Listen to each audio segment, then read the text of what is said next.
हम इस वक्त मौजूद हैं अमरोहा के नगलिया बहादुरपुर गांव में। यहाँ पर जो है पपीते की खेती की जा रही है, जिसकी चर्चा चारों तरफ हो रही है। गांव के युवक सचिन जो नौकरी छोड़कर आए हैं और गांव में जो है पपीते की खेती कर रहे हैं, जिसकी देखा देख गांव के अन्य लोग भी इस खेती से प्रभावित हैं और वो भी जो है अपने खेतों में पपीते की लगा रहे हैं पपीते। क्या पपीते की खेती कितनी कारगर साबित हो रही है और क्या इसका रिस्पांस मिल रहा है, कैसी खेती है, ये सब बातें आज हम जो है सचिन चौधरी जी से जानेंगे। ये खेती कर रहे हैं पपीते की, इसके बारे में बताइए। भैया मैंने लास्ट ईयर भी पपीता लगाया था और बहुत शानदार फ्रूटिंग थी मेरे खेत में।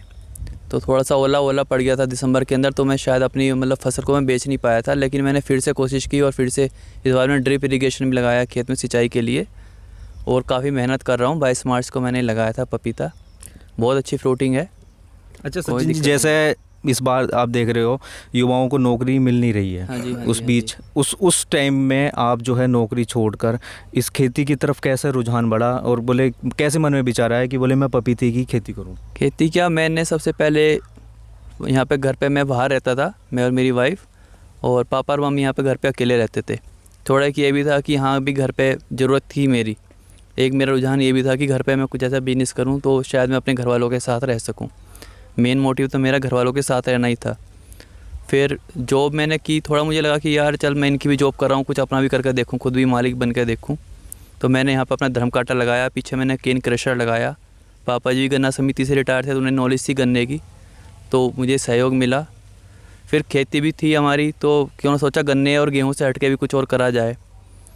तो मेरे जो छोटे भाई साहब हैं, छोटे साडू हैं मेरे, छत्तीसगढ़ में फार्मिंग करते हैं पपीते की, उन्होंने सजेस्ट किया क्यों ना आप पपीता करो, तो मैंने फिर पपीता लगाया। अच्छा, आप क्या नौकरी करते थे और क्यों छोड़ी?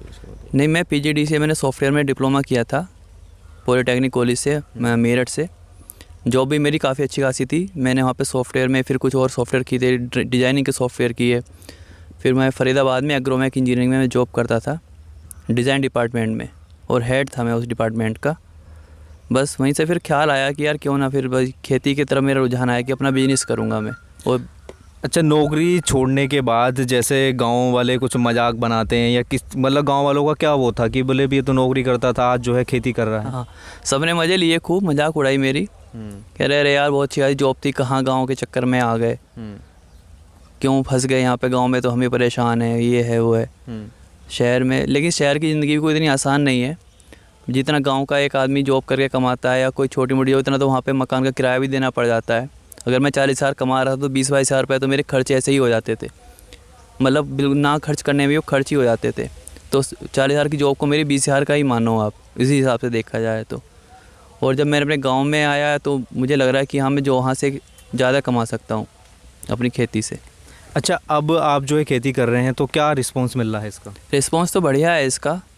ये फसल ऐसी, इसको आप कच्चा भी बेच सकते हो और फल को पका कर भी बेच सकते हो। तो मैंने अब इसको कच्चा थोड़ा सा बेचना शुरू किया है, लेकिन अब थोड़ा सा अभी फल मेरा और तैयार हो गया, मोटा हो गया, तो मैं इसको पका के सेल करूँगा। नगद की खेती है, हैंड टू हैंड कैश मिलता है इसमें, ये नहीं कि गन्ने की तरह हमें इसमें वेट करना पड़े पेमेंट के लिए। अच्छा, आप पपीते की खेती को कितना टाइम देते हैं? मैं तो जैसे सुबह को मैं आता हूँ 2-1 घंटे सुबह को यहाँ पे खेत में रहता हूँ, जो कोई दिक्कतें परेशानी खेत में घूमता हूँ रोज़ाना, शाम को भी मैं घूमता हूँ, और काफ़ी मैं डेली खेत पे आता हूँ, सुबह को भी और शाम को भी।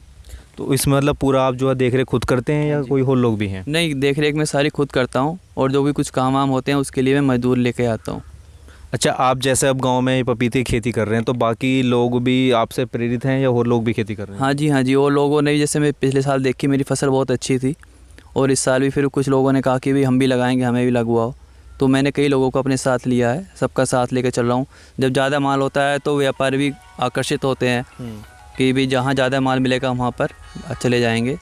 तो इसी उद्देश्य से मेरा भी माल साथ में बिकेगा और मेरे गांव वालों का भी माल साथ में बिकेगा। अच्छा, और कुछ आप युवाओं के लिए कहना चाहते हैं, जैसे आज नौकरी क्यों नहीं है तो परेशान हैं कि, तो कुछ मतलब वो भी अपने ऐसा खेती करना चाहें तो? हाँ, खेती कर सकते हैं, कोई दिक्कत नहीं है, लेकिन रिजल्ट का एकदम ना सोचे कोई भी ना तो अगर कोई अपना बिजनेस करो तो उसमें एकदम ये सोचो कि हम एकदम ही ऊपर चले जाएंगे, ऊपर पढ़ लेंगे, मतलब काफ़ी अच्छी कमाई कर लेंगे। खेती में भी ये नहीं कि पहले साल खेती की है नुकसान हो गया तो छोड़ दो, दूसरा नहीं, लगना चाहिए, करना चाहिए उसको ना, कुछ साल दो उसको भी, धीरे धीरे। हाँ, एक्सपीरियंस लो, कुछ अपना एक्सपीरियंस लो, कुछ खेतों का भी देखो कि हाँ खेत में कितनी पावर है, मतलब किस क्षमता का खेत है हमारा, उस हिसाब से खेती करनी चाहिए।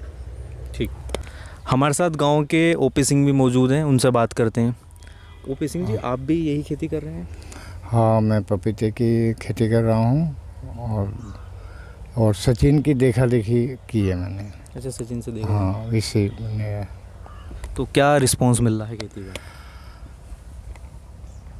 जब मैंने पहली बार अभी लगाया है तो 6 मंथ हो गए हैं उसको, और 6 मंथ में मुझे रिस्पांस मिल रहा है।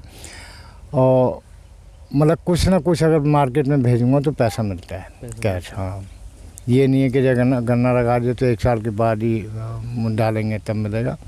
इसमें अच्छा लगा मुझे तो बहुत। अच्छा, जैसे और भी अपने इधर दूसरी खेती चलती है, तो पपीते की आप कर रहे हैं, तो इसमें कुछ और लाभ लगा हो आपको कि भी इसमें और फ़ायदा है बाकी के मुकाबले भी, मतलब जल्दी बिक जाता है या कैसे? नहीं, वो इसका है, वो जल्दी बिक जाता है और कैश पेमेंट मिलता है और लंबा टाइम नहीं खींचते। जितना भी अब हम जैसे स्प्रे वगैरह करेंगे और जितनी थोड़ा देखभाल ज़्यादा करेंगे तो उतना ही अच्छा ग्रोन आता है। अच्छा, इससे पहले आप क्या करते थे? मैं होम मिनिस्ट्री में था, वहाँ से रिटायर हो गया। रिटायर होकर जितनी खेती है अपने नौकर वगैरह से चौथाई पे खेती कराता हूँ। फिर मैंने देखा कि अब जो आदमी 50,000 रुपये की नौकरी छोड़ के सचिन बाबू जी ऐसा पपीते कर रहा है, तो मैंने भी विचार करा कि ठीक है, रिटायर आदमी हूँ, घर के पास ही ज़मीन है और अपने नौकरों को उनसे करवाता हूँ, देखा वाली खुद करता हूँ। अच्छा, जैसे सचिन भाई गांव में खेती कर रहे हैं तो इनकी देखा देख और युवा भी कर रहे हैं खेती? हाँ जी, और ने भी 2-3 नाव लगाया गांव में, और भी ये कह रहे हैं जब लगाओगे तो हम भी लगाएंगे। और काफ़ी और थोड़े पड़ोस में और गाँव में भी इस चीज़ का वो है, मतलब धीरे धीरे इस खेती के बारे में लोग जान रहे हैं, हाँ, उसे करने के लिए हाँ, प्रेरित और हो रहे हैं। हाँ, काफ़ी मतलब इच्छा जाहिर कर रहे हैं कि हम भी करें, ये कर रहे हैं। तो अच्छा, आप और कुछ युवाओं के लिए कहना चाहते हैं, जैसा आजकल नौकरी नहीं मिल रही है या वो निराश बैठे हैं, कुछ करने का वो नहीं है कि बोले खेती में कुछ रखा नहीं है, ऐसा बोलते हैं, तो उनके लिए कुछ कहना चाहते हैं आप? हाँ, उनके लिए कहना चाहूँगा, क्योंकि खेती में डिपेंड करता है खेती के ऊपर। जैसे पपीते के लिए है तो पपीते में ना तो लंबा टाइम खींचता है और ना कहीं उधार है इजीली। तो युवाओं के लिए तो मैं तो ये समझूंगा जो बेरोज़गार हैं उनके लिए गोल्डन चांस है वो, हर तरीके से पूरा। अच्छा, सरकार जैसे मोदी जी का आत्मनिर्भर वाला चल रहा है, तो अब जैसा सचिन भाई कह रहे हैं तो ये आत्मनिर्भर खेती कहलाई जाएगी? नहीं, आत्मनिर्भर कहलाई जाएगी, लेकिन जो उम्मीद थी मोदी जी की सरकार से, मैं थोड़ा स्पष्ट कहने वाला आदमी, मैं वो नहीं है। उन्होंने ये कहा था लास्ट ईयर जब दोबारा बने थे कि किसानों की आय दुगनी कराएंगे। आज तक मेरा ख्याल है दुगनी के बजाय किसानों को कोई चीज़ किसी उस पर मिल नहीं रहा है। आप गेहूं का लगा लीजिए, स्टार्टिंग 1900 था, अब 1550 है। धान का है, लास्ट ईयर 3000 था 15 दिनों का, अभी 1800, अभी 1700 है। तो उस हिसाब से किसान काफ़ी वो है। अगर ये पपीते की तरफ देखेंगे और कोशिश करेंगे तो मेरा ख्याल है काफ़ी प्रोग्रेस है। हाँ, बहुत सुधार होगा। और युवाओं को तो मैं ये ज़रूर कहूँगा कि वो कहीं और भी अगर अपना जॉब भी करें प्राइवेट, और थोड़ा बहुत और इसको देखें तो बहुत बेनिफिट रहेगा उनका।